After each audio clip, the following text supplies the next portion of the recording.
This is Niharika Erra. Welcome to my channel tales of Niha.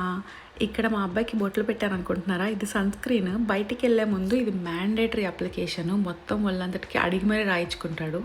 Friends అందరం కలిసి Ridley creek state park అని ఒక ప్లేస్కి పిక్నిక్ వచ్చాము. అసలు ఏం ప్లానింగ్ లేకుండా జస్ట్ ఆ ముందు రోజు అనుకొని అప్పటికప్పుడు బయలుదేరి వచ్చాము. ఇంతకుముందు ఒకసారి ఈ పార్క్ వచ్చాను మెటర్నిటీ ఫోటోషూట్ కోసం. అప్పుడు ఎర్లీ ఏప్రిల్, ఇంకా అంత సమ్మర్ స్టార్ట్ అవ్వలేదు. సో అన్ని ప్లేసెస్ కూడా ఎక్స్ప్లోర్ చేయడానికి లేదు, బికాజ్ 9th month అవ్వడం వల్ల జస్ట్ మ్యాన్షన్ దగ్గర అండ్ ఎంట్రన్స్ కొన్ని గార్డెన్ ఏరియాలో కొన్ని ఫొటోస్ దిగేసి వెళ్ళిపోయాము. మొత్తం ఎక్స్ప్లోర్ చేయలేదు. ఈరోజు ప్లాన్ ఏంటి అంటే ఇక్కడే కూర్చొని టైం స్పెండ్ చేసి ఫుడ్ తిని ఇంకా ఓపిక మొత్తం అయిపోయినంత వరకు ఫారెస్ట్ అంతా తిరుగుదామని అనుకుంటున్నాం ఇప్పటికి. సో ఇక్కడ నేను చూపిస్తున్న ఈ ఏరియా మొత్తం పిక్నిక్ స్పాట్ లాగా. ఇక్కడ ఫుడ్ తిని టైం స్పెండ్ చేసి ఫ్యామిలీ గ్యాదరింగ్స్ అవి చేసుకోవచ్చు. ఇవి వాష్రూమ్స్ చాలా యాక్సెసిబుల్గా ఉన్నాయి. బేబీ చేంజింగ్ స్టేషన్తో కూడా ఉన్నాయి లోపల. అండ్ ఈ ఏరియాలో చాలా వరకు బర్త్డే పార్టీస్, గెట్ టుగెదర్స్ అలా చేసుకుంటారు. కొన్ని స్టేట్ పార్క్స్లో వీటిని ముందే బుక్ చేసుకోవాలి. ఇలా అవైలబుల్గా ఉండకపోవచ్చు mostly on weekends. But luckily మేము వెళ్ళిన టైంకి అది అవైలబుల్గా ఉంది ఖాళీగా. సో మేము ఇది ఆక్యుపై చేసుకున్నాము. క్రౌడ్ ఎక్కువ లేకపోవడం వల్ల తిన్నంతసేపు పీస్ఫుల్గా టైం స్పెండ్ చేసాము. అండ్ ఇప్పుడు హైకింగ్ చేద్దామని స్టార్ట్ అవుతున్నాం. దానికన్నా ముందు మేము కొన్ని ఫొటోస్ దిగుతున్నాము.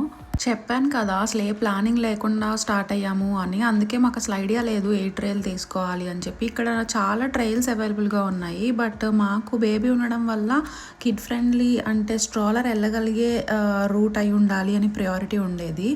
సో దానికోసం మాకు అర్థం కాక ఫస్ట్ గూగుల్లో చెక్ చేస్తే orange trail or yellow trail బాగుంటుంది అని చెప్పి ఉంది. బట్ ఎందుకైనా మంచిది అని ఒకసారి ఎంట్రన్స్ దగ్గర చూస్తే అక్కడ ఇన్ఫర్మేషన్ బుక్లెట్ ఒకటి ఉంది.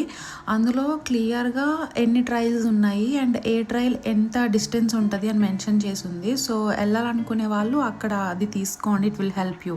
ఇక్కడ మా అబ్బాయి ఏం చేస్తున్నాడా అనుకుంటున్నారా? Look at this. అసలు పిల్లలందరికీ యానిమల్స్ అంటే ఎందుకు ఇంత ఇంట్రెస్ట్ అండ్ క్యూరియాసిటీయో తెలియదు. మీ పిల్లలు కూడా ఇంతేనా? నేను ఇక్కడ చూపిస్తున్న వాటర్ ఫాల్ ఉంది కదా, ఇది చూసి ఇక్కడికి వద్దాము అని అనుకున్నా. బట్ మాకు చెప్పాను కదా తెలియలేదు అసలు ఏ రూట్ తీసుకుంటే ఇటు వస్తాము అని. సో మేము తీసుకున్నది మల్టీ యూజ్ ట్రైల్. ఈ రూట్లో చాలా అలాంగ్ సైడ్ క్రీక్ ఉంది. మనం ఎంత దూరం నడుస్తామో అంత దూరం పక్కన క్రీక్ మనల్ని ఫాలో అవుతున్నట్టే ఉంటుంది. సో చాలా పీస్ఫుల్గా అనిపించింది through out the way. And most of the time మనకు అసలు హైక్ చేస్తున్నాం అనే ఫీలింగ్ రాలేదు మాకు. అందుకే మా ఫేస్లో అంత హ్యాపీగా ఉన్నాయి. ఈ multi use trail almost 4.3 miles ఉంది. బట్ మేము అంత దూరం వెళ్ళలేదు, ఇంకా పిల్లలు కూడా కోఆపరేట్ చేయర్లే అని. అండ్ ఆఫ్ కోర్స్ మాకు కూడా అంత ఓపిక లేదు. 1 mile తర్వాతే ఇంకా రిటర్న్ అవుదాం అనుకుంటున్నాం. బికాజ్ ఆ రోజు వర్షం పడుతుందేమో అన్నట్టు ఉండే క్లైమేట్. అందుకే ఇంకా వెనక్కి స్టార్ట్ అయ్యి వెళ్ళిపోదాం అనుకున్నాం. బట్ మేము వెళ్ళినంత దూరంలో అంటే విత్ ఇన్ ఏ మైల్ ఈ సీనిక్ స్పాట్ ఒకటి ఉంది. చాలా బాగుంది. చాలాసేపు ఉన్నాం అక్కడ. మా అబ్బాయి అయితే ఇంకా ఫుల్ హ్యాపీయెస్ట్ అయిపోయాడు. మామూలుగానే వాడికి వాటర్ అంటే చాలా ఇష్టము. ఇంకా కాకపోతే ఇక్కడ చాలా కేర్ఫుల్గా ఉండాలి. వాటర్లో స్టోన్స్ చాలా స్లిప్పరీగా అనిపించాయి. డే మొత్తం స్పెండ్ చేయొచ్చు, అయినా కూడా సరిపోనన్న యాక్టివిటీస్ ఉన్నాయి. మన ఓపిక అయిపోవాలి కానీ ఫారెస్ట్ మాత్రం మనం మొత్తం ఎక్స్ప్లోర్ చేయలేమనిపించింది. బైకింగ్ చేసే వాళ్ళు ఉన్నారు, ఇంకా హంటింగ్ కూడా చేస్తారంట. బట్ మేము ఆ ట్రైల్లోకి వెళ్ళలేదు. పిక్నిక్ ఏరియాలోకి వచ్చి జస్ట్ అక్కడ పార్టీస్ చేసుకొని వెళ్ళిపోయే వాళ్ళు. అలాగే మొత్తం గార్డెన్ ఏరియాలో మ్యాన్షన్స్ అవన్నీ ఎక్స్ప్లోర్ చేయొచ్చు. అండ్ ఆల్సో ఫిషింగ్ కూడా చేయొచ్చు. బికాజ్ క్రీక్స్ మొత్తం మనకు చెప్పాను కదా, మొత్తం మనం నడుస్తున్న పక్కనంతా క్రీక్స్ ఉంటాయి.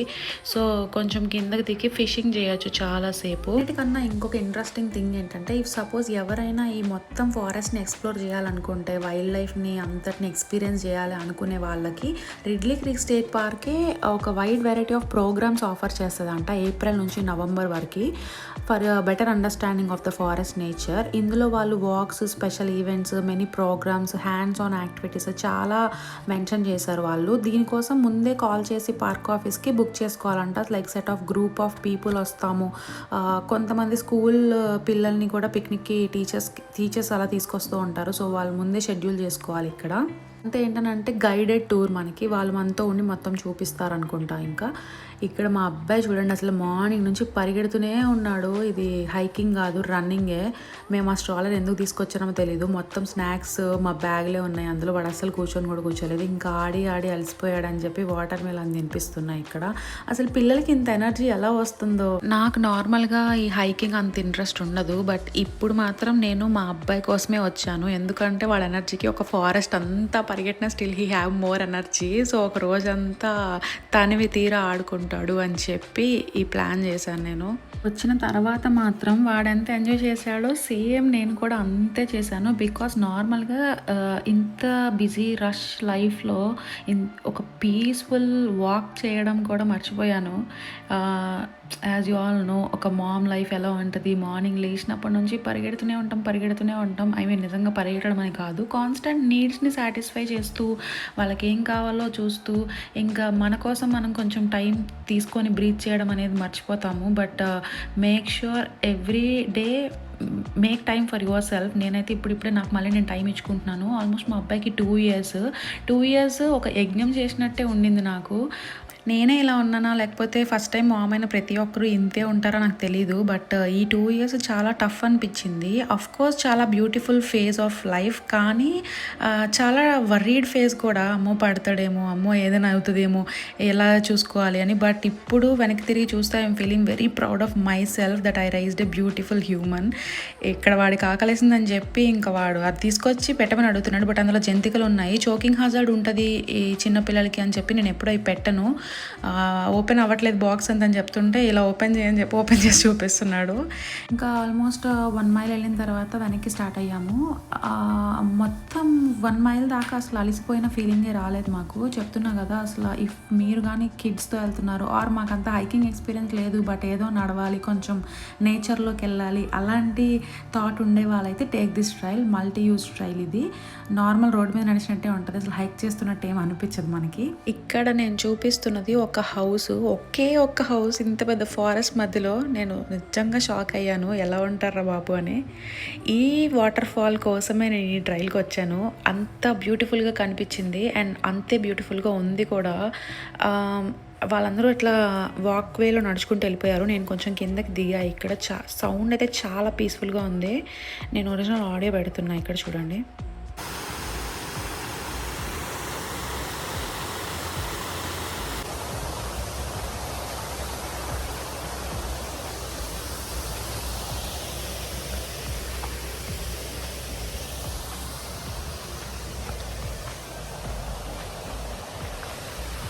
విన్నారు కదా అసలు ఎంత పీస్ఫుల్గా ఉందో. సో ఇంకా ఇక్కడ వీఆర్ డన్. ఆల్మోస్ట్ మేము మా పార్కింగ్ స్పేస్ దగ్గరికి వచ్చేసాము. We're way back to home. అడుగుతున్నా ఇక్కడ ఎలా ఉంది ఎక్స్పీరియన్స్ అని, ఒక్కరు కూడా ఫేస్లో ఎక్స్ప్రెషన్ ఇవ్వట్లేదు. లొకేషన్ పిన్ చేస్తాను, ఇఫ్ మీకు దగ్గరలో ఉంటే go check it out and you'll have fun. Thank me later. Bye bye.